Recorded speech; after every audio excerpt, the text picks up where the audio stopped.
السلام علیکم ویورز، اس قسط کے آغاز میں اسلحان خاتون حلیمہ کو کہتی ہے کہ میں نے ارطغرل صاحب سے شادی کا فیصلہ اپنے قبیلے کی سلامتی کے لیے کیا تھا، ورنہ ایک شادی شدہ انسان سے شادی کرنا کوئی آسان کام نہیں ہے۔ حلیمہ کہتی ہے کہ ارطغرل صاحب اپنا فیصلہ کر چکے ہیں اور میرے لیے ارطغرل کی سوچ اہم ہے، تمہارا سوچنا میرے لیے کوئی اہمیت نہیں رکھتا۔ تمہیں اس سب کے لیے پریشان ہونے کی ضرورت نہیں ہے۔ ابھی وہ بات کر رہی ہوتی ہیں کہ آوازیں آنا شروع ہو جاتی ہیں کہ ارطغرل صاحب تشریف لا رہے ہیں۔ حلیمہ سلطان مسکراتے ہوئے دیکھنا شروع ہو جاتی ہے۔ تمام عورتیں خوشی سے کارخانے سے باہر نکل جاتی ہیں اور ارطغرل کو خوش آمدید کہنے کے لیے کھڑی ہو جاتی ہیں۔ اتنے میں ارطغرل گھوڑے پر آتا ہے۔ اسلحان خاتون وہاں خاموشی سے کھڑی ہو جاتی ہیں۔ تمام آرتک اور باقی تمام سپاہی ارطغرل کے آنے کی خوشی میں باہر آ جاتے ہیں۔ ارطغرل آتا ہے اور سب کو سلام کرتا ہے۔ تمام سپاہی ارطغرل کو خوش آمدید کہتے ہیں۔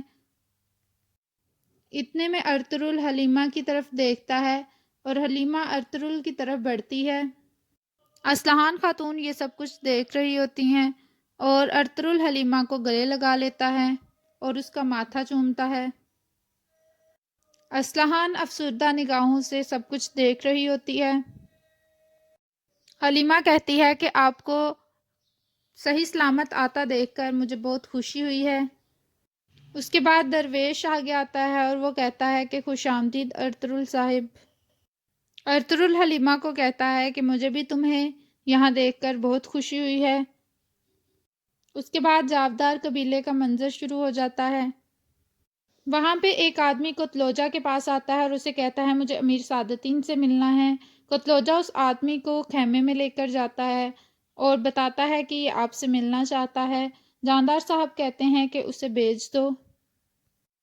وہ آدمی کوئی پیغام لے کر آیا ہوتا ہے اور وہ خط سعادتین کو پیک کو دیتا ہے اور واپس چلا جاتا ہے۔ سعادتین کو پیک وہ خط کھولتا ہے اور پڑھتا ہے۔ جاندار صاحب آلیار اور اورال بھی وہاں پر اس کے ساتھ ہی موجود ہوتے ہیں اور وہ پریشانی سے کھڑا ہو جاتا ہے۔ اورال کہتا ہے کہ سعادتین کو پیک کیا کوئی غلط خبر ہے؟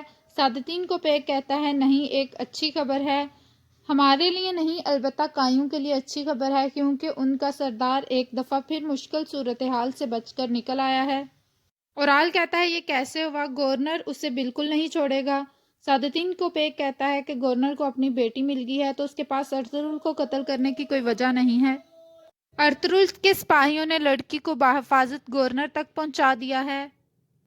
اورال حیران ہو جاتا ہے۔ اتنے میں آلیار کہتا ہے شکر ہے، جیسا کہ آپ نے کہا تھا انصاف ہو گیا ہے۔ جاندار صاحب کہتے ہیں اب جیسا کہ یہ ارطغرل نے نہیں کیا تو یہ جس نے بھی کیا ہے ہمیں پتہ لگانا ہے، اور اس کے علاوہ ارطغرل مستقبل میں ہمارے لیے سازشیں کر سکتا ہے۔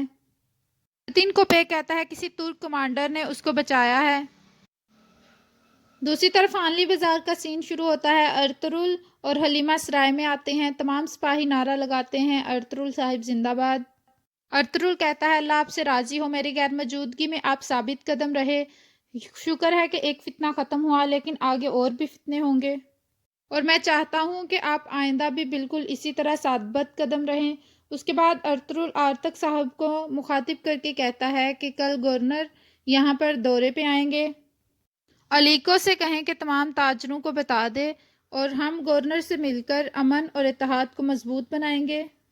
ہم تمام انتظامات کو بروئے کار لاتے ہوئے ان کو خوش آمدید کہیں گے۔ آرتک صاحب کہتے ہیں کہ جیسے آپ کا حکم، لیکن جس نے بھی ہمارے ساتھ یہ جال بچھایا ہے ہمیں اس کو پکڑنا ہوگا، ورنہ آگے پھر ہمارے لیے مصیبتیں ہوں گی، ہمارے لیے نئے پھندے ہوں گے۔ اگر ہم ان کو تلاش نہ کر سکے تو ہم ایک دفعہ پھر نئی مصیبتوں میں گریں گے۔ ارطغرل کہتا ہے پریشان نہ ہو، ہمیں کل تک انشاءاللہ پتہ چل جائے گا کہ یہ کون لوگ ہیں۔ دوسری طرف قائرہ چائسر قلعے میں پیٹروس ویسولس کے پاس آتا ہے اور اسے بتاتا ہے کہ ارطغرل قلعے پہنچ گیا ہے اور وہ گورنر کی دعوت کی تیاریاں کرنے میں مصروف ہے۔ ویسولس پیٹروس کو کہتا ہے کہ تم اس کو کرنے دو تیاریاں، ہم اپنے گورنر کے جنازے کی تیاری کریں گے۔ کل گورنر کا جنازہ ہوگا اور وہ اپنے نئے دوست ارطغرل کے ہاتھوں سے مرے گا۔ پیٹروس کہتا ہے کہ آپ کے احکامات کیا ہیں؟ ویسولس کہتا ہے کہ لاسکیرس کو ڈھونڈو، اب ان سرزمینوں کی قسمت بدلے گی۔ کراچیسر قلعے پر ایک بزدل گورنر کی حکومت نہیں ہونی چاہیے بلکہ ایک بہادر کمانڈر کی حکومت ہونی چاہیے۔ دوسری طرف ہانلی بازار میں حلیمہ سلطان ارطغرل کو وضو کروا رہی ہوتی ہیں۔ ارطغرل حلیمہ سلطان کو کہتا ہے کہ میں نے قلعے میں ایک رات گزاری ہے لیکن مجھے ایسا لگ رہا ہے کہ میں نے یہاں پر پوری عمر گزار دی ہو۔ حلیمہ سلطان کہتی ہیں کہ آخر ہماری یہ آفات کب ختم ہوں گی؟ ارطغرل کہتا ہے کہ جب تک ہم حق کے راستے پر چل رہے ہیں ہماری مصیبتیں کبھی نہیں ختم ہوں گی۔ سوچو آپ صلی اللہ علیہ وسلم پر کس طرح مصیبتیں گزری تھیں، تو ہم کس طرح سے سکون سے رہ سکتے ہیں؟ حلیمہ کہتی ہے آپ ٹھیک کہہ رہے ہیں، لیکن ہم جب بھی جدا ہوتے ہیں یا ہمارے درمیان دوریاں بڑھتی ہیں تو آپ ہمیشہ زخمی دل واپس آتے ہیں۔ اگر آپ کا جسم ٹھیک بھی ہو تو آپ کا دل زخمی ہوتا ہے۔ ارطغرل کہتا ہے میرے دل کے زخم کا علاج تم ہو اور اس کی محافظ بھی تم ہو۔ جب تک تم اس دل میں ہو میرا دل کبھی بھی زخمی نہیں ہو سکتا۔ حلیمہ سلطان کہتی ہیں کہ آپ کا گورنر کے ساتھ امن قائم کرنے سے مجھے سکون ملا ہے۔ غداریاں تو جیسے اس سرزمین کی مٹی کے ساتھ ہی گل مل گئی ہیں۔ غداریاں دن بدن بڑھتی چلی جا رہی ہیں، میں پریشان رہتی ہوں، اس کا مجھے کوئی غم نہیں۔